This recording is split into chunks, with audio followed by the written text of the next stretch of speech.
Assalamualaikum warahmatullahi wabarakatuh. Bagaimana kabar kalian anak-anak hari ini? Semoga kalian selalu dalam keadaan sehat walafiat dan tetap semangat dalam belajar meskipun belajar dari rumah. Kembali lagi bertemu dengan Bapak di kelas 4 pada mata pelajaran tema 7, Indahnya Keragaman di Negeriku.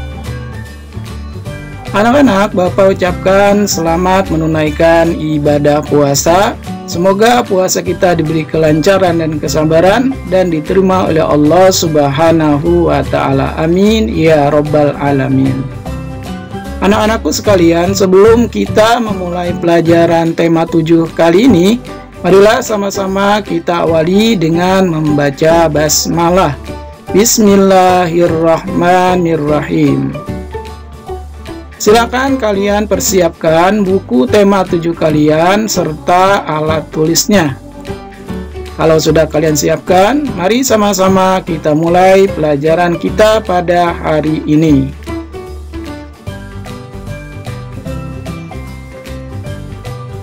Hari ini kita akan membahas tentang pola lantai gerak tari. Nah, anak-anak, untuk lebih jelasnya apa itu pola lantai gerak tari, mari sama-sama kita simak pembelajarannya hari ini. Silakan kalian buka buku tema 7 kalian halaman 57 dan 58. Pada halaman 57 dan 58, di situ ada teks bacaan yang berjudul Pola Lantai Gerak Tari. Mari sama-sama kita baca dan kita simak teks bacaan tersebut. Pola lantai gerak tari. Saat penari memeragakan suatu tarian, penari kadang bergerak ke kiri, ke kanan, maju, mundur, atau bergerak membentuk lingkaran. Jika digambarkan, seolah-olah ada satu garis imajiner yang dilalui penari selama menyajikan satu tarian. Garis imajiner ini juga dapat kita gambarkan dengan melihat formasi para penari dalam memperagakan tarian. Para penari dapat membentuk formasi garis lurus, lengkung, segitiga, atau lingkaran. Bentuk formasi garis ini dapat berubah-ubah selama penari menampilkan sebuah tarian.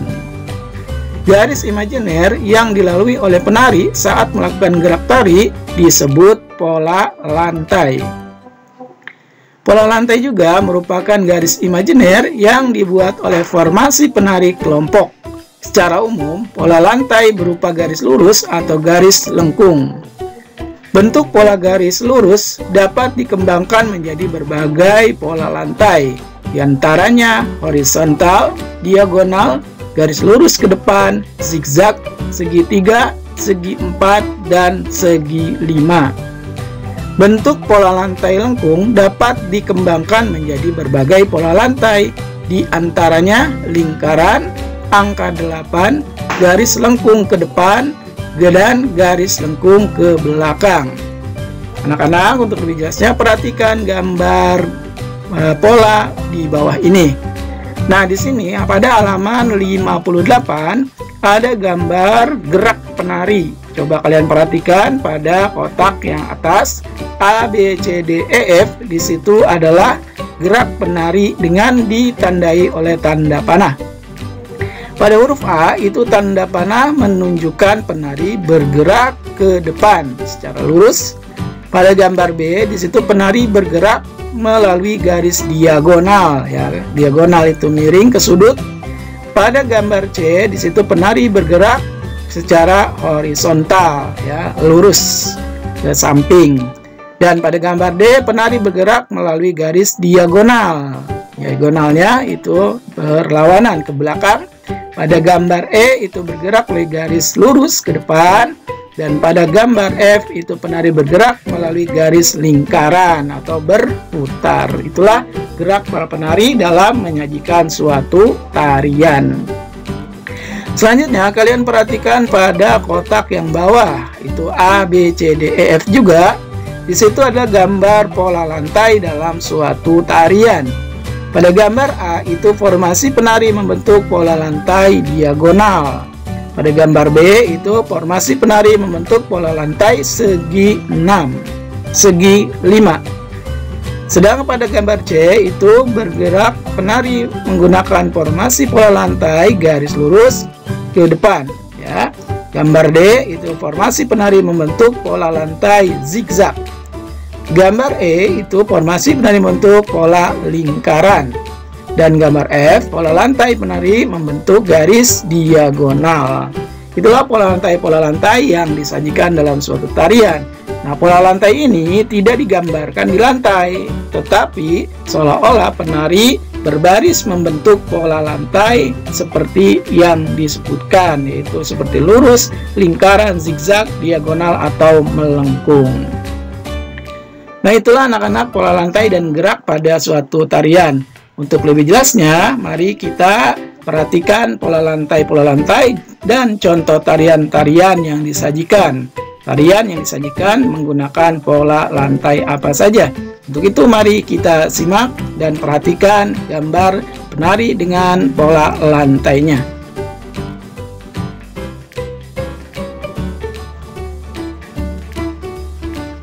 Contoh pola lantai dalam tarian. Silakan kalian perhatikan gambar pola lantai pada tarian berikut.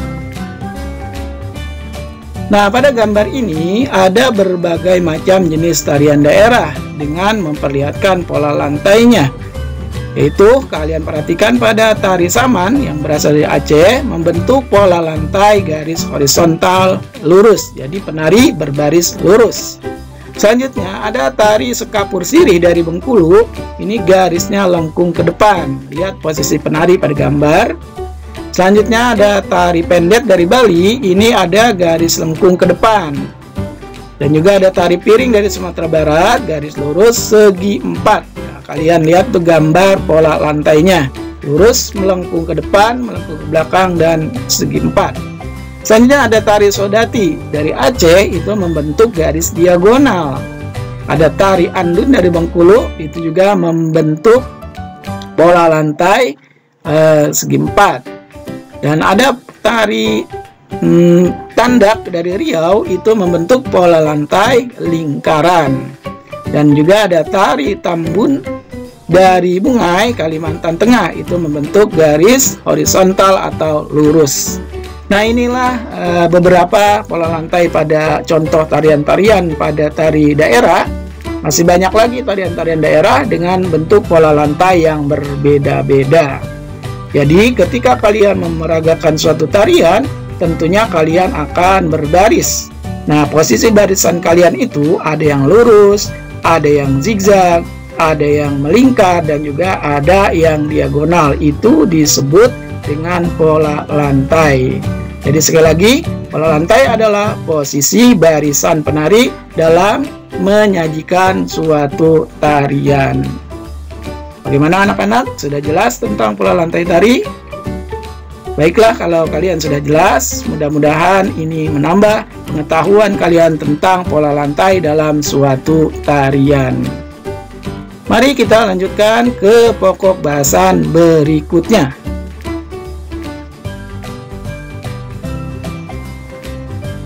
Berikutnya kita akan membahas tentang perubahan energi listrik. Nah, energi listrik itu dapat berubah menjadi energi bentuk lain. Untuk lebih jelasnya, mari sama-sama kita simak pembelajaran tentang perubahan energi listrik. Silakan kalian buka buku tema 7 kalian, halaman 60 dan 61. Pada halaman 60, kalian perhatikan di situ ada gambar-gambar alat elektronik. Ada lampu senter, ada kipas angin, ada setrika, ada lemari pendingin atau kulkas. Dan di bawahnya ada beberapa pertanyaan terkait gambar di atas. Nomor 1, apa yang menyebabkan lampu senter dapat menyala? Nomor 2, apa yang menyebabkan kipas angin dapat berputar? Nomor 3, apa yang menyebabkan setrika menjadi panas? Nomor 4, apa yang menyebabkan air dapat membeku di dalam lemari pendingin?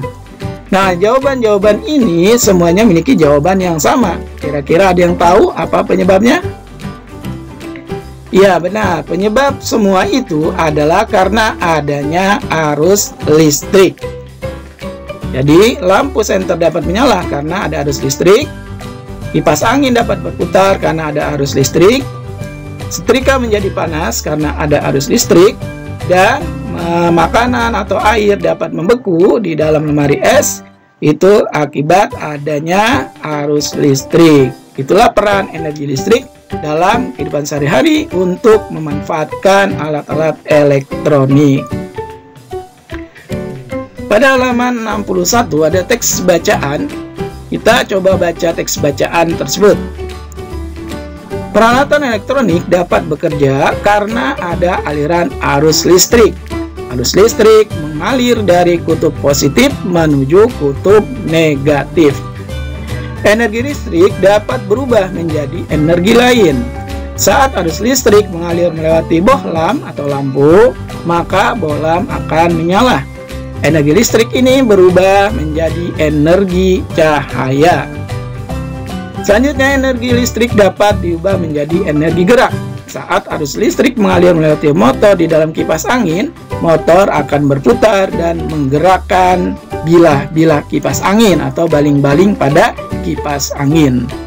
Saat arus listrik melewati elemen pemanas di dalam setrika, elemen akan menjadi panas. Energi listrik berubah menjadi energi panas. Itulah kenapa setrika panas, karena ada arus listrik yang mengubah menjadi energi panas. Pada lemari pendingin atau kulkas, arus listrik akan memutar motor pada mesin lemari pendingin yang membuat bahan pendingin bekerja. Inilah yang menyebabkan kenapa air berubah menjadi dingin ketika dimasukkan di lemari pendingin atau kulkas.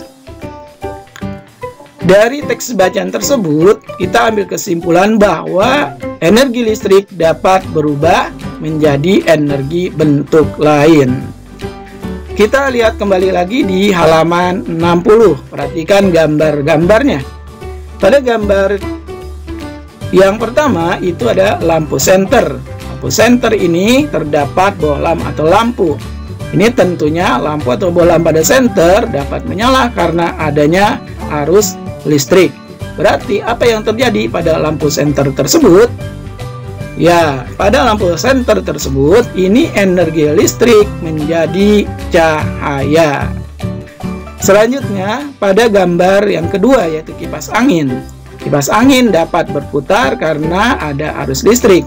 Ini berarti energi listrik menjadi gerak. Selanjutnya pada gambar yang ketiga, pada setrika listrik yang sering digunakan ibu kita untuk menyetrika baju, yang membuat setrika menjadi panas, tentunya adanya arus listrik. Ini berarti energi listrik menjadi panas. Selanjutnya pada lemari pendingin atau kulkas. Ini berarti adanya energi listrik, yaitu energi listrik menjadi dingin. Itulah anak-anak perubahan energi listrik menjadi bentuk-bentuk energi lain. Masih banyak alat-alat elektronik yang menggunakan energi listrik, dan energi listrik pun dapat mengubah menjadi energi lain. Misal Bapak contoh yaitu seperti bel di sekolah. Kira-kira bel di sekolah itu energi listrik menjadi energi apa? Ada yang tahu? Ya, benar. Bel pada sekolah itu menandakan energi listrik menjadi energi bunyi. Ya, dengan dialiri listrik, bel yang dipencet akan mengeluarkan bunyi. Itu menandakan bahwa energi listrik mengubah menjadi energi bunyi. Bagaimana anak-anak? Sudah jelas tentang perubahan energi listrik? Baik, kalau sudah jelas, semua alat elektronik yang ada di rumah kita tentu banyak manfaat dan fungsinya. Nah, pada hari ini Bapak akan kasih tugas kamu, yaitu tugas untuk hari ini. Tugas untuk hari ini pada halaman 61, di situ ada tabel tentang nama alat elektronik dan fungsinya. Tugas kalian adalah silakan kalian lengkapi tabel ini, yaitu dengan kotak-kotak yang masih kosong sebanyak 5 kotak ini. Kalian tulis alat-alat elektronik, kemudian kalian jelaskan fungsi elektronik tersebut. Kita lihat contoh nomor 1, alat elektroniknya adalah lampu. Apa fungsi lampu? Sebagai alat penerangan. Nah, sekarang kotak-kotak yang kosong silakan kalian isi dengan alat elektronik yang ada di rumah kalian. Terus apa fungsi alat elektronik tersebut pada rumah kalian tersebut. Itulah tugas kalian pada hari ini. Mudah-mudahan kalian dapat mengerjakannya dengan sebaik-baiknya dan dengan penuh tanggung jawab. Kalau masih kurang mengerti atau kurang jelas, silakan bisa kalian bertanya dengan orang tua kalian tentang alat-alat elektronik serta fungsinya, dan kalian mencatatnya pada tabel halaman 61 ini. Itulah tugas kalian pada hari ini. Bapak harapkan kalian kerjakan tugasnya dengan penuh tanggung jawab. Baiklah anak-anak, cukup untuk pembelajaran hari ini. Bapak ucapkan selamat belajar dan tetap semangat. Terima kasih. Assalamualaikum warahmatullahi wabarakatuh.